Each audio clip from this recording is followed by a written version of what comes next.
Come, come, whoever you are, wanderer, worshipper, lover of leaving, ours is no caravan of despair. Come yet again, come, come, come, whoever you are, condemned, worshipper, lover of leaving, ours is no caravan of disbelieving, ours is no caravan of despair. Come yet again, whoever you are, condemned, worshipper, lover of leaving, ours is no caravan of disbelieving. Come yet again, come. You are welcome here. No matter your religious beliefs or lack of belief, you are welcome here. No matter your age, sex, sexual orientation, or gender identity, you are welcome here. No importa tu ciudadanía, tú estás bienvenido aquí. No matter your citizenship, politics, or relationship status. No matter your physical characteristics or health, you are welcome here. Whoever you are, wherever you are from, you are welcome in this place.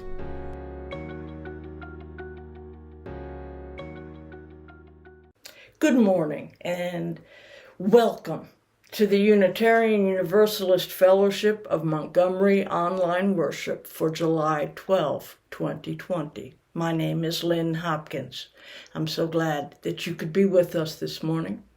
We will enter this hour of worship this morning with words from the Commission on Institutional Change of the Unitarian Universalist Association, spoken at the General Assembly this year, just a few weeks ago.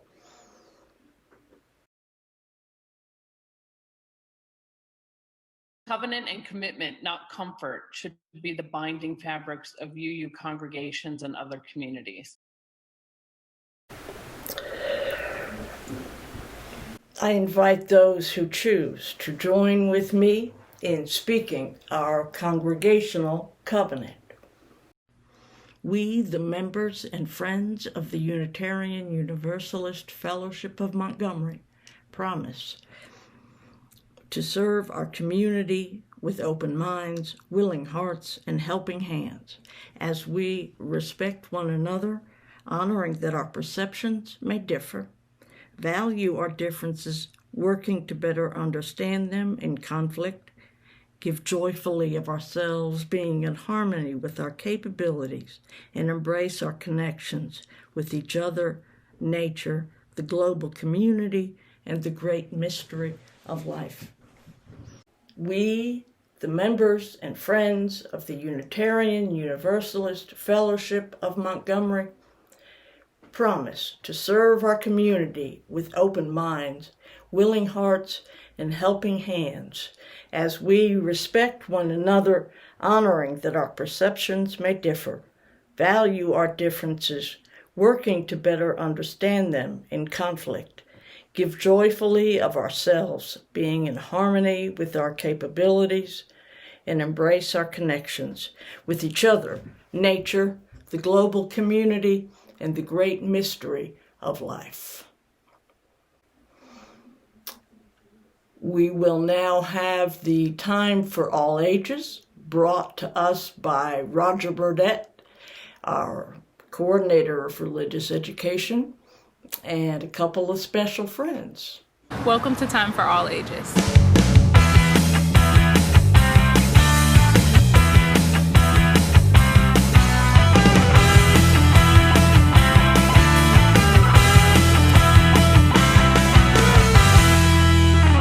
Hi, my name is Amani Thomas, and this is my daughter, Anaya.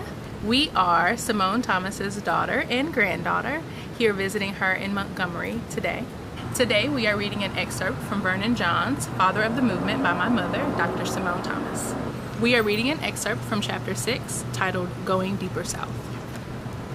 In segregated cities, blacks and whites did not live in the same neighborhoods or go to the same schools. Black riders had to ride in the back of the city buses, while white riders rode in the front. Many businesses would not serve black customers or made them stand outside to wait for service.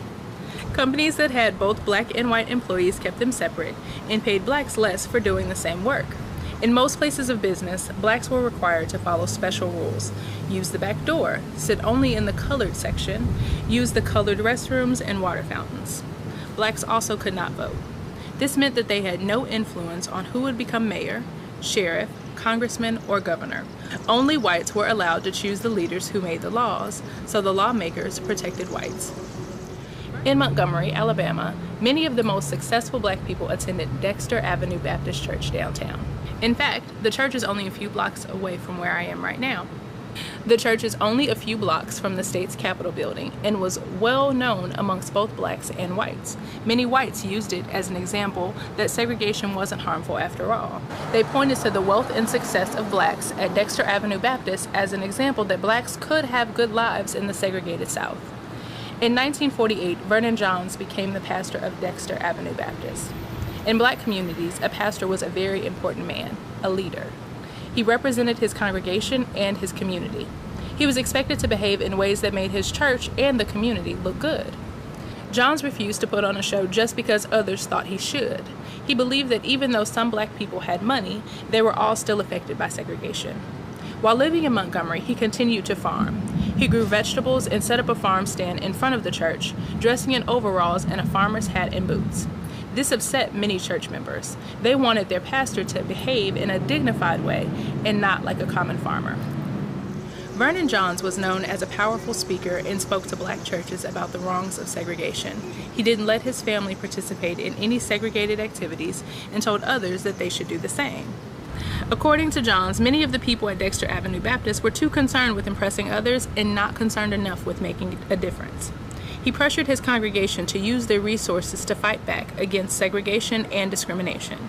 Instead of looking down on others who had less than them, they should help poorer blacks to improve their lives. Years before the Montgomery bus boycott of 1955, Johns refused to ride segregated buses and once demanded his money back when he was told to ride in the back of a city bus. He also made a stir by ordering food at a white-only lunch counter. Johns was only trying to get the attention of blacks in Montgomery. He was trying to set an example of what it meant for them to stand up for themselves. Johns was seen by many as a troublemaker, but he was still an exciting preacher. He had a big, booming voice, and his sermons were more creative than most preachers. Johns preached from the Bible, just like everyone else, and he also used well-known literature and poetry. His memory was so good that he could quote from several books without looking at any of them or using any notes. People loved to hear him preach. Even in the face of segregation, some black people in the South were financially successful. Because black people couldn't go to some businesses and were mistreated in others, they often went to black-owned stores and restaurants. They used services, dry cleaners, taxis, and the like, run by black businessmen. This created a black middle class in many segregated cities. According to Johns, blacks should not spend money at white businesses where they were treated poorly. He told black people that they should own businesses and keep their money in the black community. For example, we just ate lunch at Plant Bay, a black-owned business in downtown Montgomery. Johns continued to use his position as pastor to push for change, using his pulpit to speak about violence against blacks that almost always went unpunished.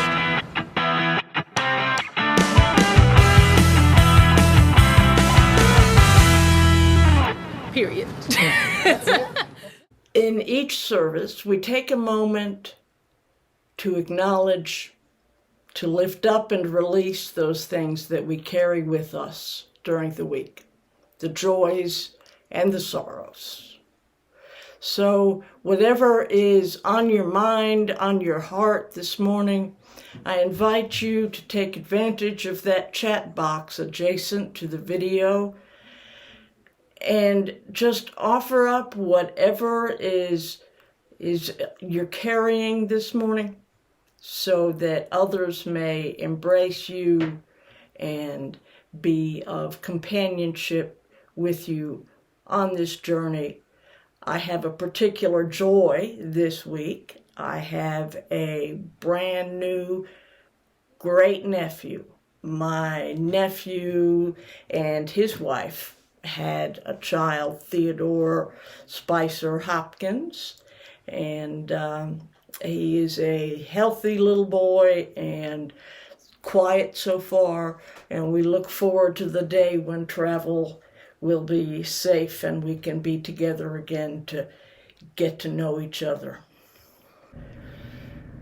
If you have sadness or worry, if you have a special occasion or joy, whatever is in your heart this morning, I invite you just to take a moment and type a few words into that box so that we can feel the connection among us and be in companionship with one another.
We have a practice of sharing the undesignated Sunday offering with an organization doing the work on the ground to which we are dedicated in principle. And for this quarter, we have selected the Emergency Resource Program of Montgomery Pride United, which has been set up to assist with true dire emergencies, food, shelter, clothing, the necessities of survival for those who are facing homelessness and other crises of poverty right now here in Montgomery. Montgomery Pride United was established specifically as a way to gather and express the voices of and for sexual minority people in and around the Montgomery area. I serve on their board. I want to be very clear that MPU makes no distinction in who receives the support and assistance that they offer up. It is a group of mostly queer folk, but the folk that they help are whoever comes to the door. And they remain active and in service even now. While they are closed most of the time, they have just a few posted hours during the week, but they continue anytime someone knocks on the door. They receive the assistance they need in that moment. I am proud to be associated with them. You should as well be proud to be affiliated with this very important, groundbreaking work being done by Montgomery Pride United and their emergency resource program, of which our own Thane Miles is a founding member. So I hope that you'll take advantage of the PayPal link on our website, or you can write a check, and our address and contact information is on the website. If you are able to contribute beyond your pledge, of course, anything goes to assist our work in serving the entirety of the congregation. If you are not able to continue meeting your pledge because of crises that arise, please just let us know. And as we continue to be in fellowship and in service, take good care of yourself. For each child that's born, a morning star rises and sings to the universe who we are. For each child that's born, a morning star rises and sings to the universe who we are. For each child that's born, a morning star rises and sings to the universe who we are. We are our grandmother's prayers. We are our grandfather's dreamings. We are the breath of the ancestors. We are the Spirit of God. We are mothers of courage, fathers of time, daughters of dust, sons of great visions. We're sisters of mercy, brothers of love, lovers of light, and builders of nations. We're seekers of truth and keepers of faith, makers of peace, wisdom of ages. We are our grandmother's prayers. We are our grandfather's dreamings. We are the breath of the ancestors. We are the Spirit of God. We're mothers of courage and fathers of time. We're daughters of dust and sons of great visions. We're sisters of mercy and brothers of love. We're lovers of light and builders of nations. We're seekers of truth and keepers of faith. We're makers of peace and wisdom of ages. We are our grandmother's prayers, and we are our grandfather's dreamings. We are the breath of the ancestors. We are the Spirit of God. For each child that's born, a morning star rises and sings to the universe who we are. For each child that's born, a morning sings to the universe who we are. For each child that's born, a morning star rises and sings to the universe who we are. For each child that's born, a morning star rises and sings to the universe who we are. We are one. That was offered at GA this year. Over and over again, the report mentions our underlying assumptions without ever actually specifically saying what those assumptions are. The assumptions and promises, the ideals and principles of Unitarianism, of universalism, of our free faith. Okay, could you be more specific? So, I'm going to give it a shot to talk about what I think we mean when we talk about the underlying principles. I'm going to do it beginning with their language, the Unitarian Universalist Association. This is the opening line of their report. Commission on Institutional Change is charged with supporting long-term cultural and institutional change that redeems the essential promise and ideals of Unitarian Universalism. Okay. It's pretty words. And I think they're meaningful, but if we don't agree on what they mean, then they're not very useful. But what's the good news of Unitarian Universalism? What is the essential promise? What are the ideals? The report does occasionally, vaguely, suggest a few things, but mostly using jargon or equally vague terms like beloved community. Even that only points to an end goal. It doesn't really tell me what we're about.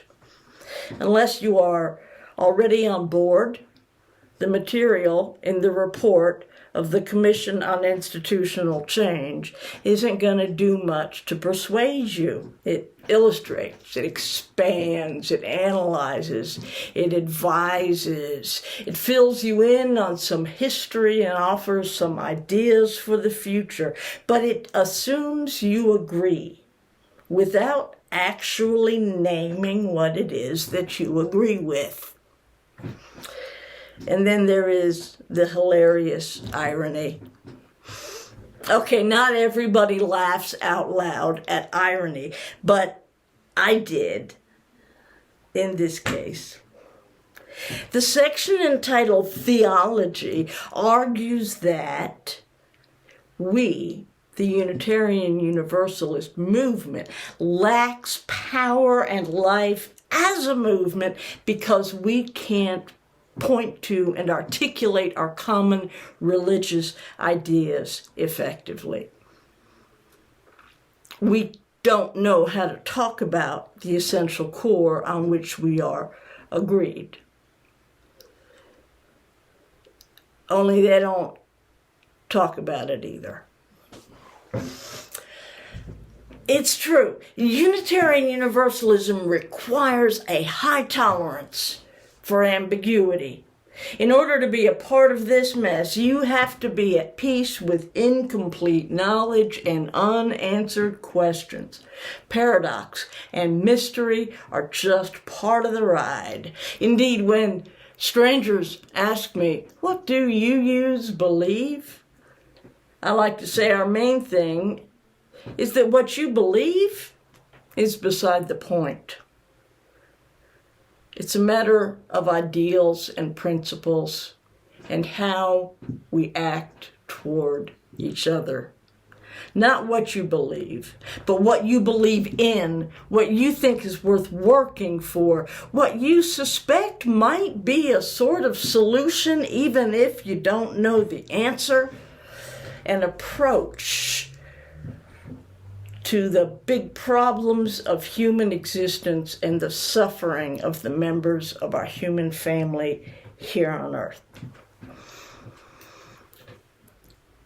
When the report says, we, and I'm quoting here, we need our practice of Unitarian Universalism and our fellow Unitarian Universalists to call us into living the fullness of the theology we inherit and proclaim, end quote.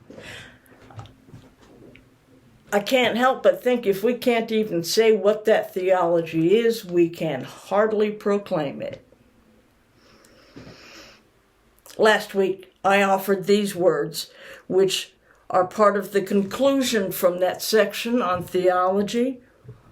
If freedom and individualism are our most important values, then we have little to offer in these times. Now, you know, I like stuff like that. Provocative, almost confrontational, and yet full of love and hope for something better. The very next sentence was this: these times require a liberatory faith that invites us each into the spiritual work of empathy and healing. Those are really pretty words, aren't they? Elegant and powerful. Liberatory, spiritual work, empathy and healing. Cool, but what do I do with it? What does it mean right now on the ground in real life? I need to know. What is it that lies at the ground floor of this high-rise faith movement you're calling me into? So I want to take this graduate thesis back to grade school. I'm not going to start at the beginning, but I am going to go back in history a little bit. Our movement traces its main theological influences to two liberal, that is, free-thinking, schools of thought within Christianity. Protestant Christianity, in particular, Unitarianism and Universalism. That's the lineage of the dominant thread in our history, although in modern age we're influenced and informed by many other approaches outside of Christianity. Powerful insights have come to us through secular humanism and science, from Jewish thought that predates the start of Christianity to Islamic ideas that follow it. We are profoundly informed by the teachings of Buddhism in its many forms, Hinduism in its almost infinite variety, and indigenous religious systems that have emerged on many continents, as well as pagan and other earth-centered thought and practice. I want to be clear that we are by no means a direct descendant of progressive Christianity, even if many of us here in this movement are progressive Christians. The beauty and power of our diversity comes from a very mixed, complicated line of spiritual ancestors and siblings. With all that going on, how could we possibly identify the core, the essential promise of Unitarian Universalism?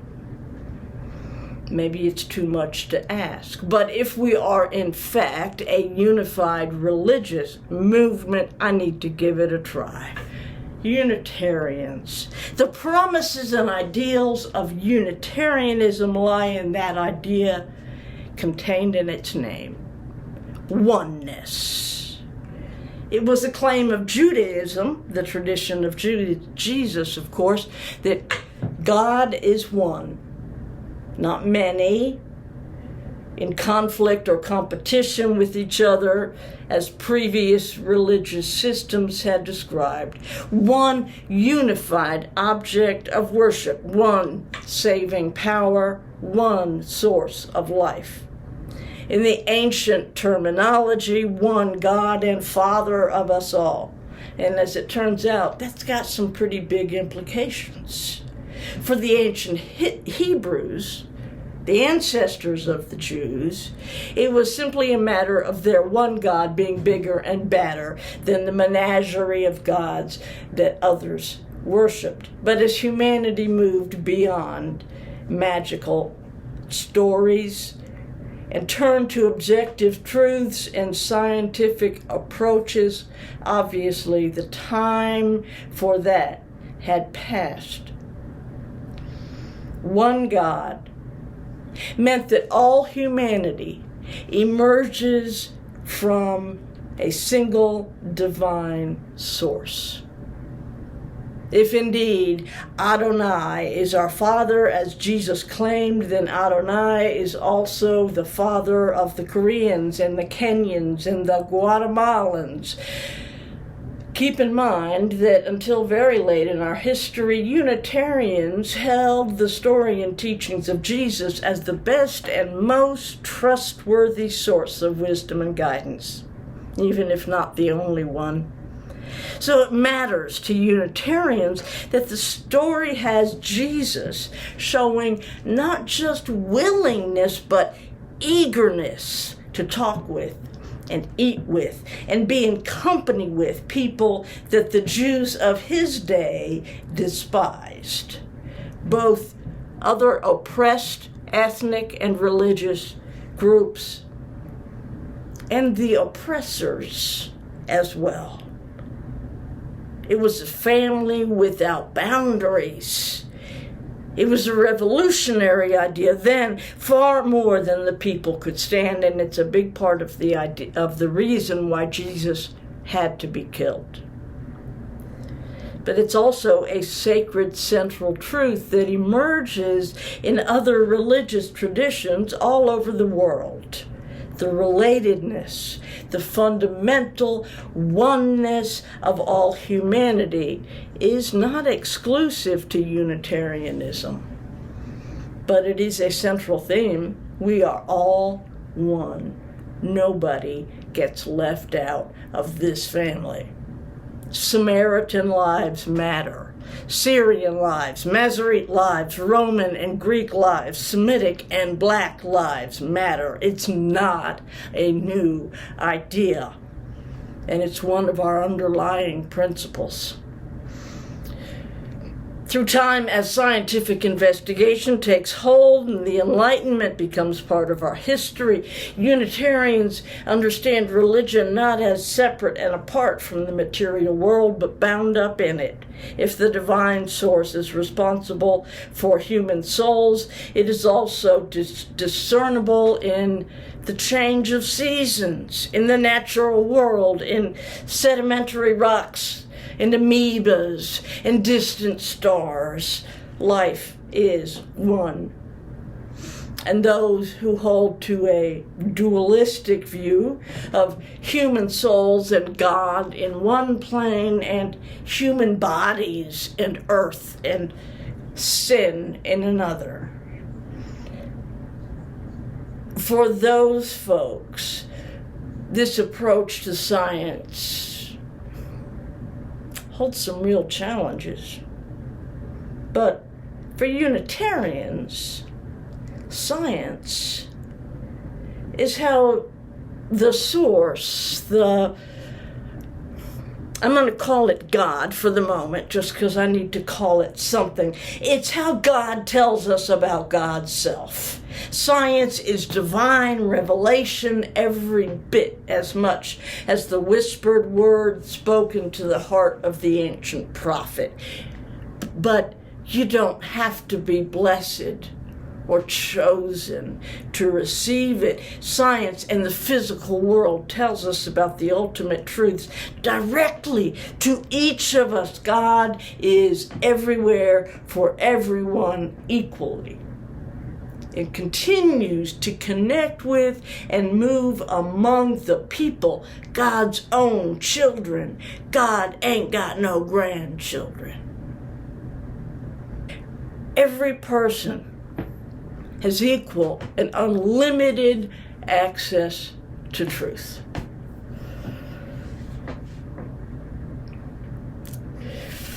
Revelation did not end with the Amen at the conclusion of the book of Revelation. Divine revelation continues everywhere, all the time. Certain especially wise teachers have particular insights and understanding to share, and we look to them. We look to the ancient prophets and to the postmodern prophets to help us understand. That doesn't make them special to God, agents of God, or God's only child. To the Unitarians, God, whatever that means, and what it means will continue to change throughout time. But God is one unified source of life.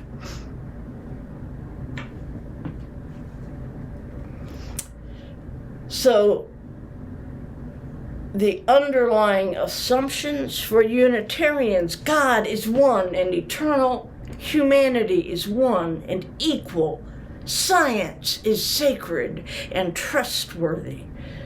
Asking questions, seeking answers, dwelling in mystery and contradiction is a religious quest.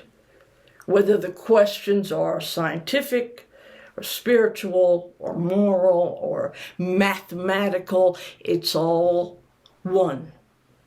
The Universalists, meanwhile, grow out of the same story of Jesus. Their central claim similarly emerges from this understanding of the human species as a single family, the direct children of God. Universalists are less heady, less intellectual in the pursuit. For Universalists, this is a quest of the spirit and the heart. Universalists get their name because of the belief in universal salvation. Not that we all believe in the same thing. Not that everybody has agreement on what the word salvation means in any sense, but the point is, whatever it is, everybody gets it. No heaven or hell. When life is done, maybe there's union or reunion with the source, with God, whatever that means. This clearly was a potentially disruptive line of thought. The concept of hell as a religious notion, this belief in an eternal punishment for rejecting God or disobeying the divine teachings, has been used to oppress and control and manipulate people throughout history. Even today, you don't need to look far to find people who will say right out loud that they can't imagine why human beings would behave rightly were it not for fear of eternal damnation. There are people whose moral systems are so pale and lifeless, without meaning or value. So empty that hell is the only motivation to counteract human depravity. Universalists have a very different understanding. They spoke of a God, the God whom Jesus called our Father, right? Not my Father, but our Father. a God who could best be described as love incarnate, the power of love, the connecting force, the healing force, the transformative power that is love. There's this beloved quote that's falsely attributed to John Murray, the founder of Universalism on this continent. Murray is supposed to have said, "Go out into the highways and byways of America, your new country. You possess only a small light, but uncover it. Let it shine. Use it in order to bring light and understanding to the hearts and minds of men and women. Give them not hell, but hope and courage." Now, the actual source is much later than Murray. It's 20th century. That's well documented, but the story hangs around because it's such a great quote. It's come to represent the figure of universalism, landing on the shores in 1770 with the good news, not hell, but hope and courage. Universalists see those teachings about hell as portraying a God very different from the one that they embrace, rejecting a vengeful God, one that could inspire fear, not love and devotion. A simple distortion of the ancient scriptures that were meant to teach morality and wisdom lessons and have been misappropriated as claims of history. The Universalists, crazy about some Jesus, but take him very seriously. They take him seriously when he speaks about violence, prohibiting violence even when violence would be justified. When he speaks of respect for every person, even when the lower social status is obvious. They take him seriously when he condemns making a public display of religiosity, when he calls out those who pass judgment on others, when he boldly stands up for those whom others dismiss and trample on, and he doesn't back down from his all-inclusive, radical love, even when it will cost him his life. Now, these folks aren't so concerned about the intellectual understanding.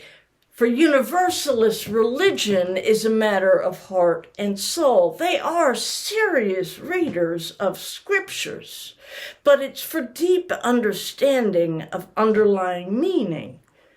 By and large, they're mostly working class people, farmers and craftsmen, but their universalist understanding of the scriptures and their personal lived experience of the divine gets them to an understanding of humanity and humanity's relationship with deity that looks a lot like the Unitarians. So whether we are created by a literal God or the glorious result of an awesome process of nature, both Unitarians and Universalists understand the human mind as an instrument of religious practice. We're not called to set aside reason, but to use it as best we can to seek and discern and experience truth. Questioning established religious doctrine is not an affront, but a holy pursuit, a sacred quest. Unitarians and Universalists reach much the same moral and social judgments. Both groups actively working to end poverty, abolish slavery, protect vulnerable people from abuse, and establish a government that truly serves the people.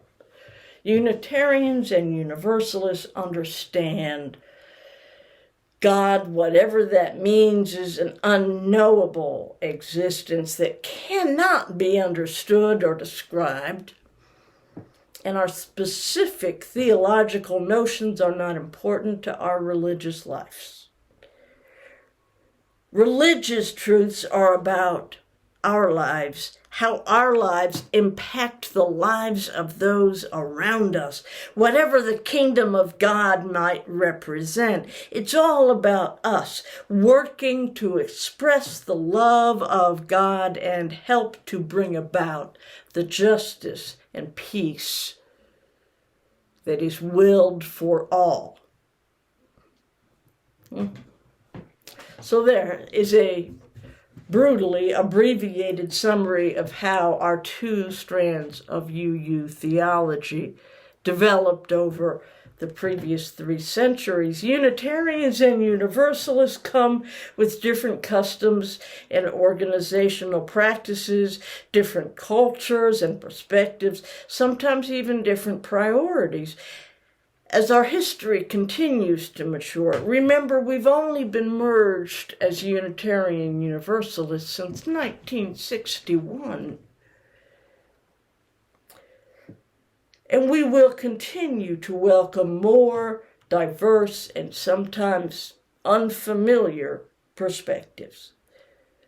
And there will be some here who seek a quiet refuge, some who seek an opportunity for spiritual exploration and reflection, and some who seek to join a new and unsettling force for renewal and justice.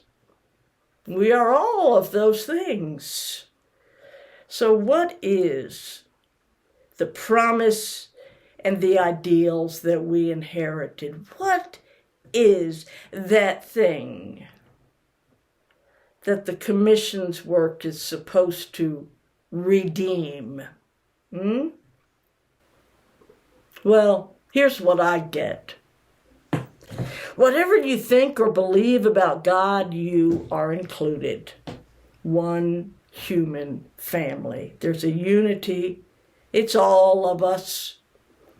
And it transcends our comprehension.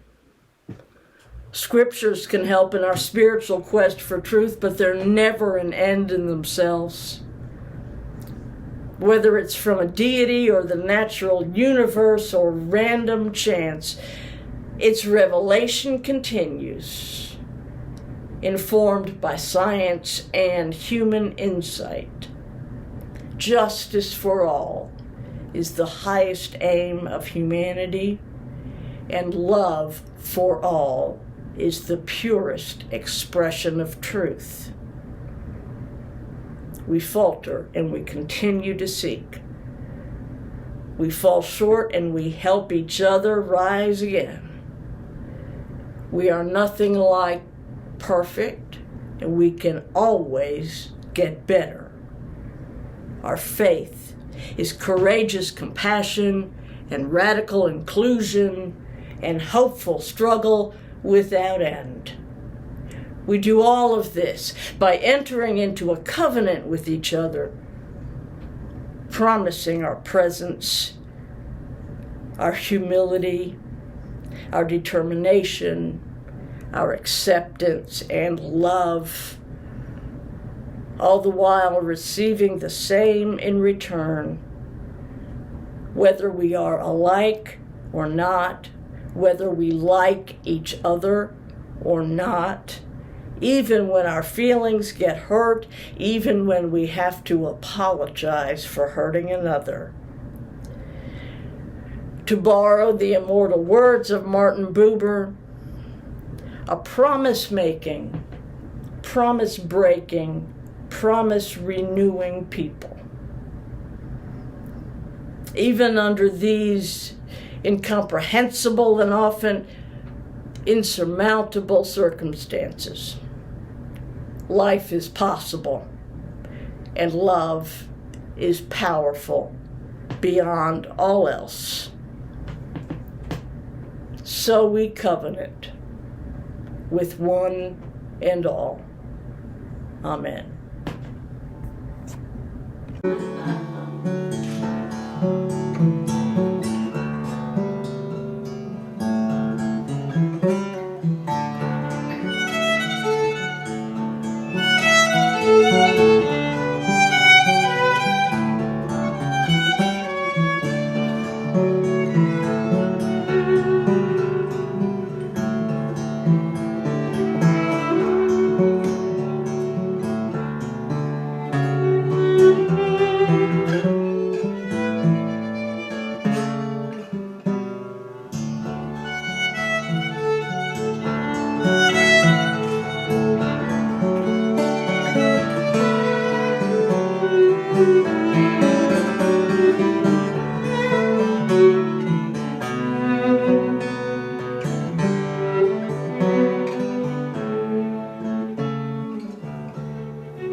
Come over to Zoom and join us for a second-hour discussion. You can challenge my depictions of Unitarianism and Universalism, or what you found in that report, or why you're not going to read the report. Whatever you like, come on over, let's talk about it. We need to spend some time together. So we'll be there starting at 11 o'clock for about an hour. And for now, our service has ended. May our service begin.